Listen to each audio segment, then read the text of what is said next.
Donald Trump has received quite a bit of criticism for the fact that he is pushing forward with in-person packed rallies at a time where in some states coronavirus cases are going up.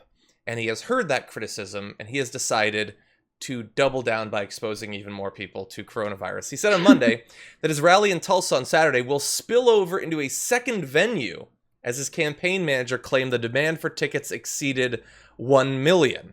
It's an interesting claim, meaningless since only 19,000 people could fit in the original spot. But he says now, speaking to reporters, he said that the convention hall near the BOK Center in downtown Tulsa will be used, increasing total capacity to 62,000.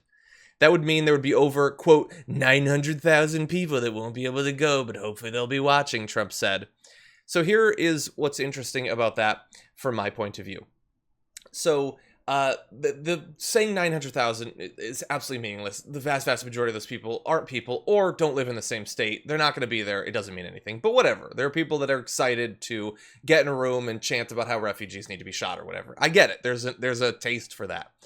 But the thing about having the rally is that it's dangerous. Almost certainly the vast majority of people won't be wearing masks and they will be spreading coronavirus. But as dangerous as having a packed 19,000 seat rally for Donald Trump, having 40,000 people in a different building, and I looked, it's like a block or two away, Trump's not going to be in that building. So more than twice as many people will be in a separate packed room exposing themselves to coronavirus, watching Donald Trump on a TV, which they could do in the safety and security of their own home. So he is now tripling how many people might be future vectors for coronavirus spread for no gain. They won't actually be at the rally. They won't actually get to hear him stumble through trying to pronounce names and things like that. It's just needless risking of his own beloved fans' lives. Well, that's, I think, also speaks to the psychology of Trump supporters going to these rallies, which I've been to a bunch. Yeah, they want to hear him speak, but it's also just like a convention where they get to be around like-minded people. There's a lot of stigma being a MAGA head, not in many parts of the country, but nationally, they feel like a beleaguered minority that the media is against, that the establishment's against.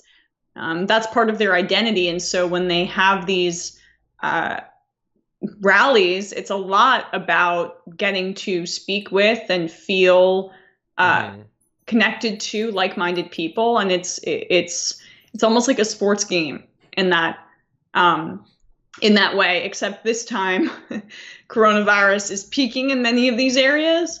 And additionally, they're part of the cultural identity of a Trump supporter at this point is not wearing a mask. And this is like even worse than, say, a soccer or a football game, which would be outside, where it's a lot harder to contract coronavirus, especially if you're wearing a mask, similar to the rallies, which they like to deflect to.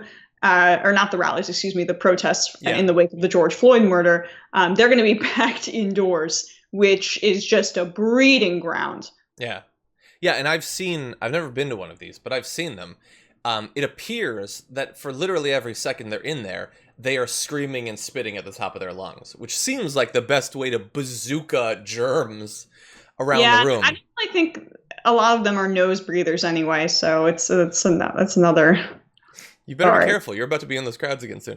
I know, and I did. That's just like a low brow joke because I try not to make fun of people. They're lost in their political leanings. I get it. They are going to his rallies several years into his presidency. They're pretty lost. Like they're so lost they'd have to be found, and then they'd still be kind of lost. But anyway, yeah. Like people have joked about, like dying of COVID to own the Libs, but like dying of COVID to be a couple blocks away from a Trump rally to own the Libs is just truly a level. I will close with one question. So he's going to be in Tulsa, and he actually changed the day of the rally because of concern that he might have accidentally had a rally in Tulsa on the eve of the bombing, of Black Wall Street. So Governor Kevin Stitt has invited Trump and Pence to tour the Greenwood area of Tulsa, the site of the massacre, It was not clear Monday whether the president would accept the invitation.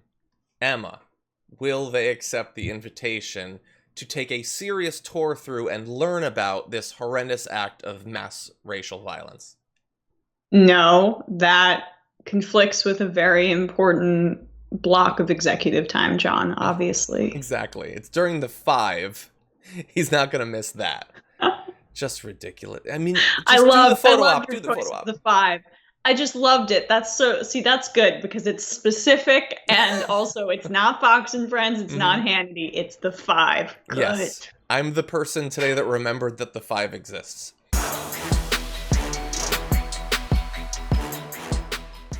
Check out the Damage Report podcast each day, wherever you get your podcasts, whether Pocket Casts or Stitcher or iTunes.